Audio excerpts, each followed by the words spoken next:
Yan, good morning po sa ating pong mga kasama online. So, welcome po sa ating morning prayer. So, Happy New Year po sa inyo. Sige po, comment po natin sa comment section yung Happy New Year. Ayan. So, And syempre po, no, sabay na din po natin na blessed morning, chat na din po natin sa chat box. And kung may ano din po tayo, i-share na din po natin yung live natin. Of course, no, sa Facebook po natin. And para mas marami po yung makarinig ng mga salita ng Lord yung umaga na ito.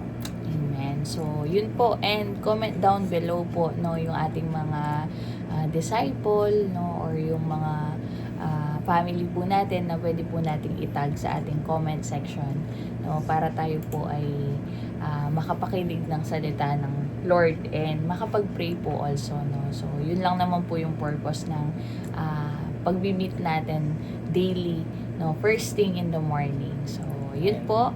Happy New Year po sa bawat isa. So, it's January 5, no. So, alam po namin yung lahat, no, ay back to work na, no, yung iba back to school na. No? So, back to reality. So, tapos na po yung mga holidays, pero still alam po natin na mayroong gagawin si Lord sa life natin. And marami siyang bubuksan na opportunity sa life po natin. Amen? So, before that, inaniyan ko po ang bawat isa na tayo po'y manalangin. Sabay-sabay po tayo manalangin, no? So, kung ano man pong ginagawa natin right now, stop muna po natin and let us all pray. Let us all close our eyes and bow our heads. Father God in heaven, thank you, Lord, for this wonderful opportunity that you have given to us, Panginoon. Thank you, Lord, for another day, another opportunity, another life na pwede po kaming mapagpala at pwede po kaming maging pagpapala sa ibang tao, Panginoon. And right now, give us a heart, Panginoon, na maintindihan po namin yung salita mo ninyo, mag-penetrate po sa mga buhay namin and ma-apply po namin ito, Panginoon. Give us strength, Lord, in everything that we do today. Kayo po siya manguna sa aming mga buhay, Panginoon. Salamat po. Your presence, Lord, is enough for us, Panginoon. Maramdaman po namin yung presensya niyo po ngayon sa oras na ito. At alam po namin, Lord, ma-encounter ka namin in this morning, Lord.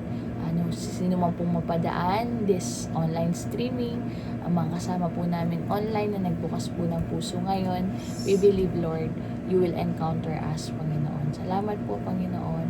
In Jesus' name, amen and amen. And yan po, sige po,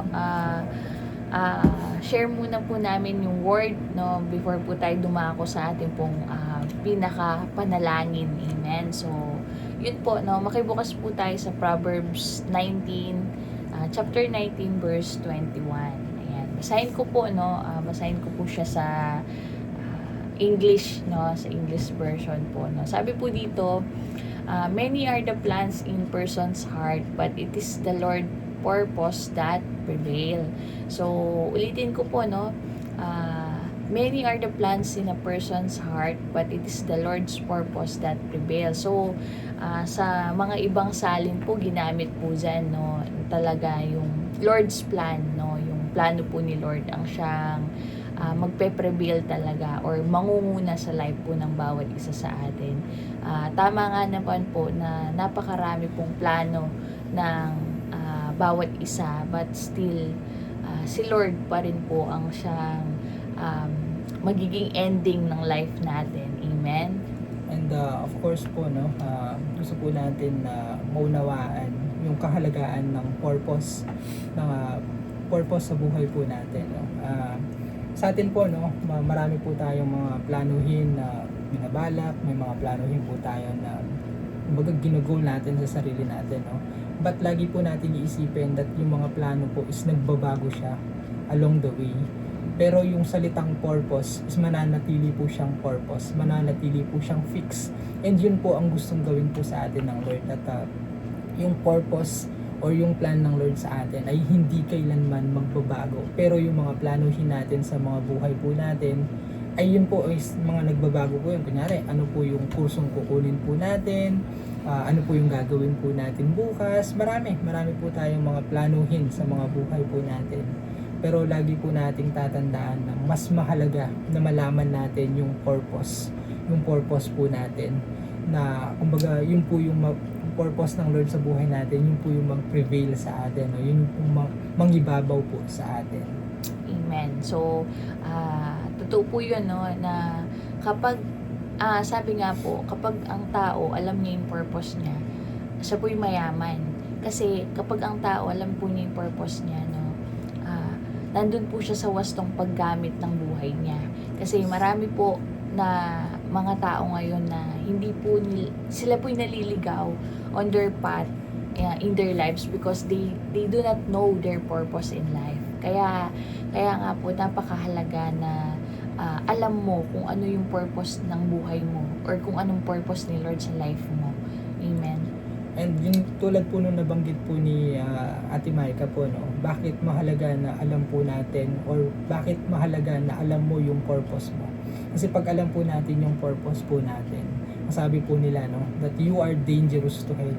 Kahit anong gawin ng kalaban, kahit anong gawin ng kaaway sa mga buhay po natin, no, kung alam mo yung purpose mo, alam mo yung purpose ng Lord sa buhay mo, ano po siya kaya po natin malagpasan yung sitwasyon na yun kasi alam po natin, no, that kunyari nagpipray tayo, nagde-devotion tayo, doon po na hindi po tayo basta-basta malilin lang nung kaaway kasi alam po natin kung sino po talaga tayo.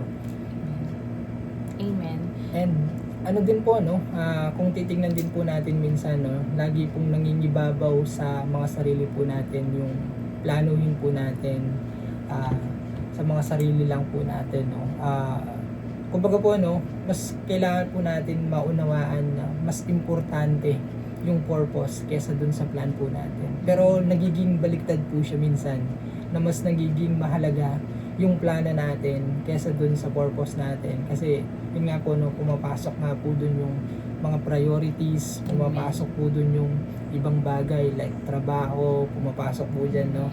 Hindi naman po natin masisisi or hindi naman po natin pwedeng anuhin yung ibang tao regarding doon kasi yun po talaga minsan yung nagiging realidad sa atin na mas nangingibabaw yung plano po natin, na that's why minsan hindi na natin or baga we are leaning on our own understanding. Hindi na tayo nagpapakonsult, hindi na tayo nagpipray or sa mga bagay po na ganun. That's why minsan nakakaligtaan na talaga na po natin yung purpose po talaga natin sa buhay po natin.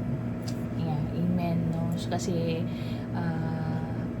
napakalaga po talaga na alam natin yung purpose, no, for us to see the wonderful plan na binigay ni Lord sa atin. And I know, no, tayo po ay talagang infilled ng words ng maraming revelation kasi di ba pag New Year, no, ang dami pong mga New Year's resolution, no. Ngayon po ibahin natin, no, kahit wala kang New Year's resolution, basta alam mo yung purpose mo in life, panalo ka. Amen, no, magtatagumpay ka because you know the purpose of God into your life, no? Kahit wala pong New Year's resolution, no? Kasi dami pong mga plans ngayon. Wala pong masama sa mga New Year's resolution natin, no? Yung mga mag-iipon ka this year, no? Magpapapayat ka this year, no? Tapos yung ano pa yon, yung hindi ka na malilate this year, no? Ang dami, napakarami. Pero sabi nga, magtatagumpay ka kapag you know your purpose in life. And that's why God is reminding us today na tayo po ay alamin natin kung ano yung tunay na pagkatawag natin, kung ano yung tunay na pagkagamit, no, yung pagkalikha ni Lord sa atin. Amen. So I know na ngayon po fresh po kasi yung sabi nga kahapon po, no, tayo po yung naka-receive ng word for the Lord for the year 2026. Ano yung word natin? For the Favor. year, ayan, yung word na favor, no.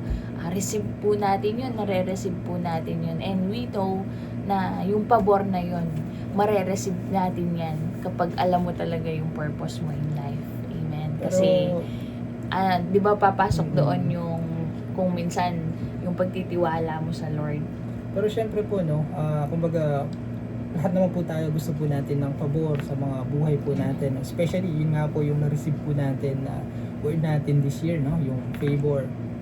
But pwede po natin halongkatin or medyo ano po natin ng konti, no? Yung salitang favor, no?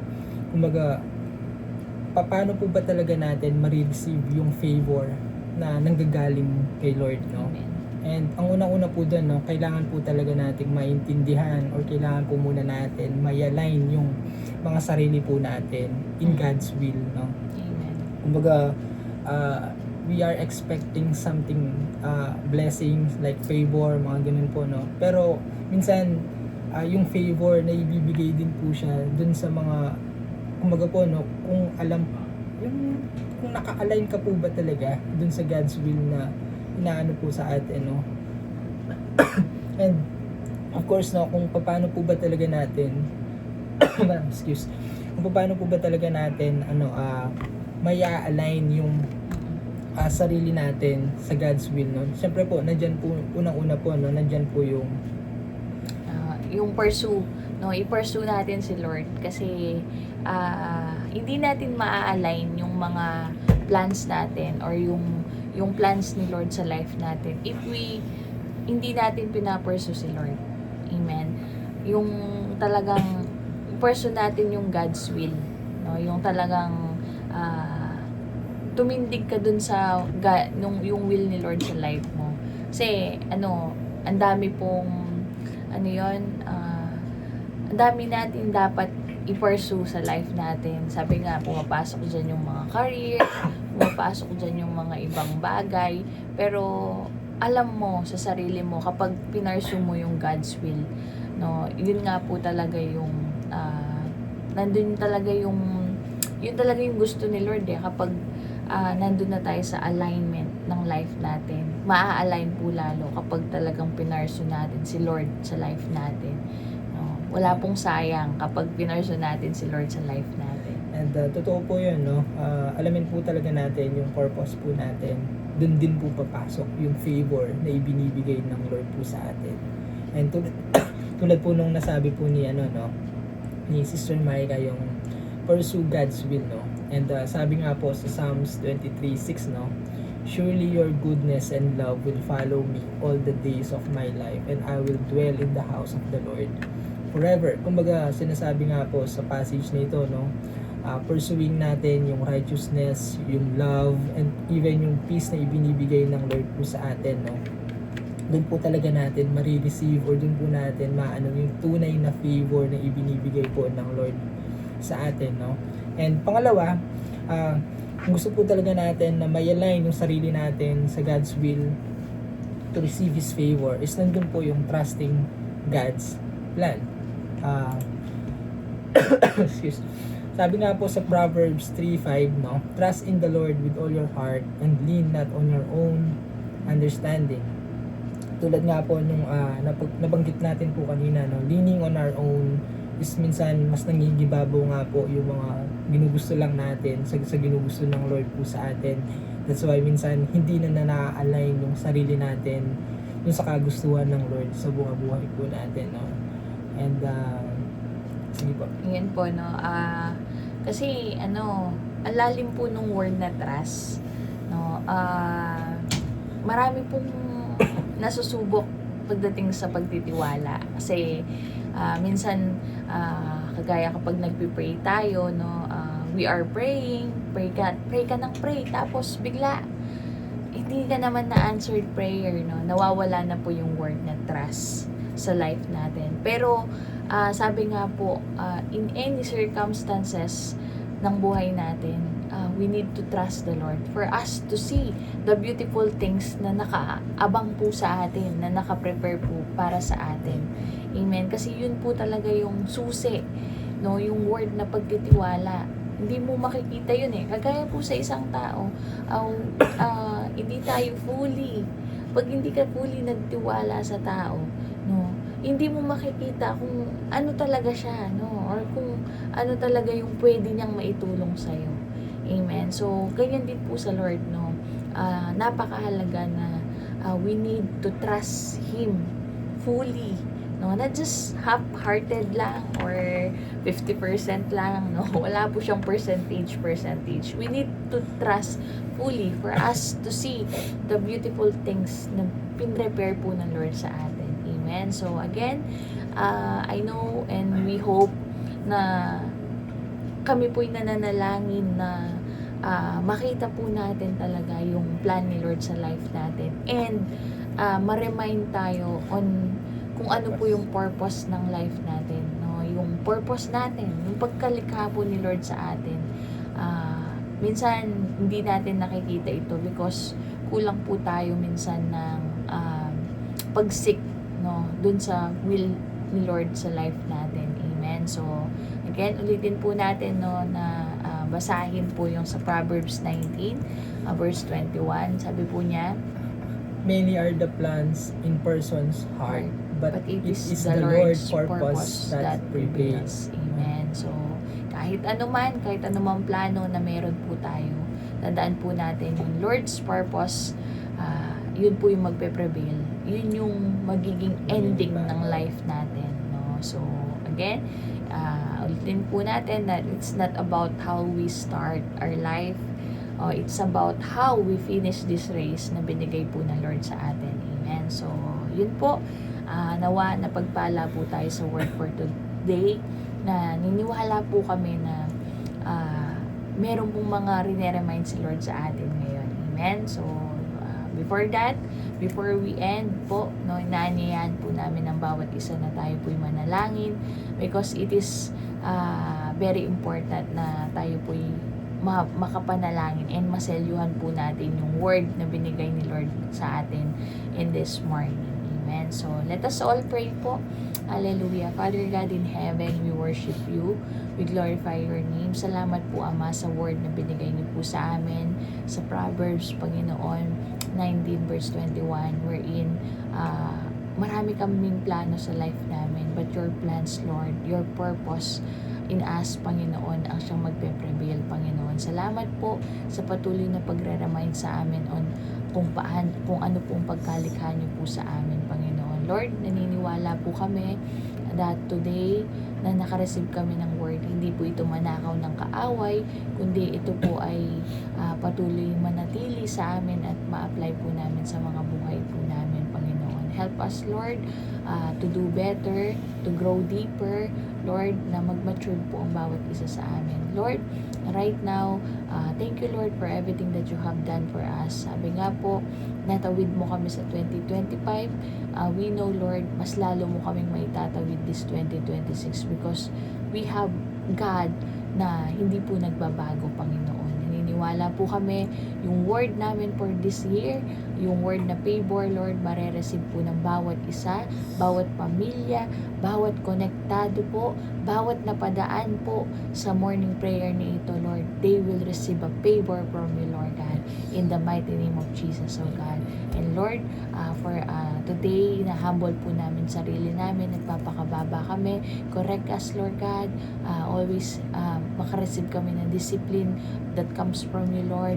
Forgive us, Lord, for sa lahat po ng aming mga pagkakamali, sa aming mga hindi na gagawang hindi tama. Lord, forgive us, Lord God. Patuloy kami maging good, patuloy kami maging model, Panginoon, sa mga nakakasama namin, nakakasalamuha, Lord God, yung maging yung karakter namin, Lord God, ay maging katulad po ng yung karakter, Panginoon, Lord, yung God's image, Lord God, mamutawi po sa aming mga buhay, Panginoon. And Lord, right now, pinagpipray po namin, Panginoon, yung intimacy namin sa inyo. Lord, yung bawat relationship na meron kami, Panginoon, yung relationship po namin sa inyo, Lord, hindi po ito mawala, kundi ito po ay patuloy na maglalim, Lord God, because yung pong paglago namin hindi po lumalago na hindi po malalim. Yung paglago namin, Lord God, ay lumalago ng may kalaliman, Panginoon. Hallelujah. Thank you, Lord God. And Lord, we also pray for the discipleship and multiplication of our church. Lord, sa bawat leader na kasama po namin sa simbahan, mag-multiply po kami, maging pagpapala kami, Panginoon, sa bawat isa, ang bawat leader po ng simbahan, magkaroon po ng integrity, Lord, ay hindi po mawala ang integrity sa bawat buhay namin, yung passion namin, Lord God, sa mga ginagawa namin, hindi po ito mawala, kundi patuloy po kami maging malakas, Lord, sa bawat circumstances na mangyari po sa life namin. Ikaw pa rin po, O Diyos, ang aming pinapasalamatan, makayanan po namin ang lahat ng ito, Panginoon. Thank you, Lord. Lord, we pray for the church unity, mag-unite po ang church, Lord, maitama po yung mga dapat maitama sa amin, sa simbahan, sa anumang po mga bagay. Lord, there's no perfect church, Panginoon. Hallelujah. Patuloy mong binabago ang bawat isa sa amin, patuloy mong binabago ang bawat miyembro ng simbahan, Panginoon. Lord, kami po ay nasisiyahan dahil tinutulungan mo po kami on this new beginning of our lives, Panginoon. And Lord, we also pray for the healing and breakthrough, Lord.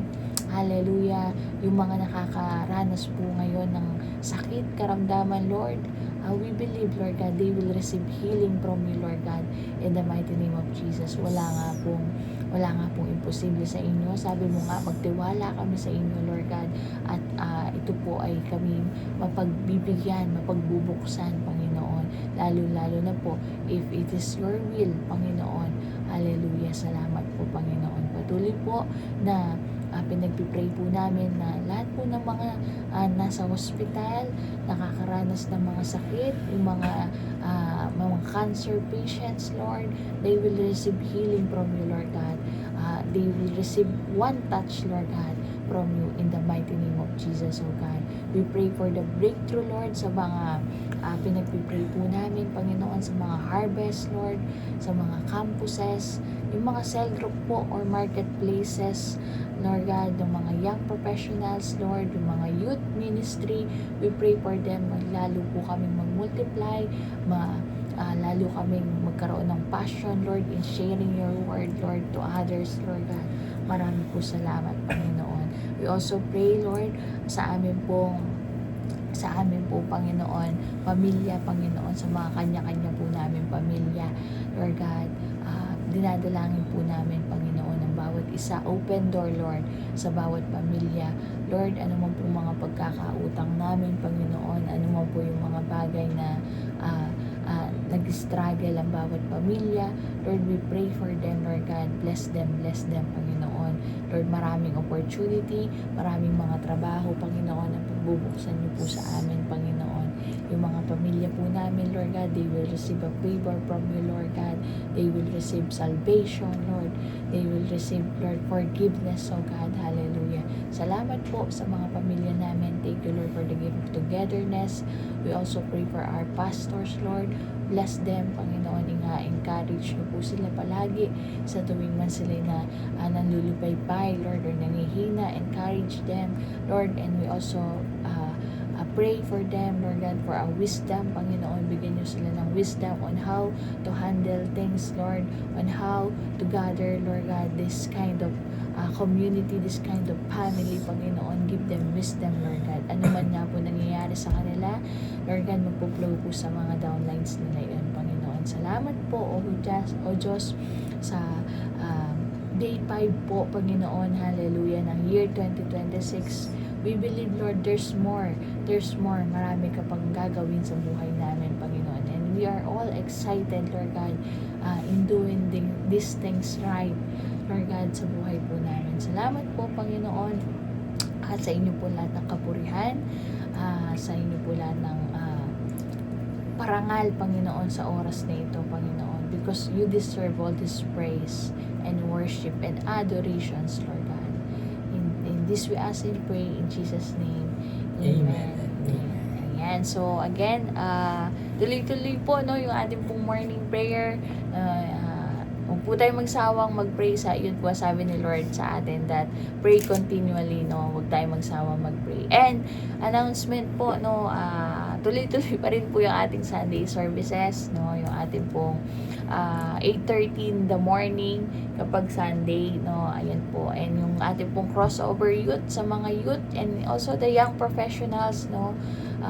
pwede pong mag-join sa ating pong crossover youth every Saturday ng 4 p.m. in the afternoon. And sa mga wala pa pong cell group dyan, no, mga nakakasama po namin online, huwag po kayong mag-hesitate na mag-join sa mga online cell grouping, no, mga on-site cell grouping. Don't hesitate or wag po kayo mahihiya na mag-join sa ating pong cell group. So, PM lang po kayo, no, ready po ang bawat leaders na mag-response po sa inyo.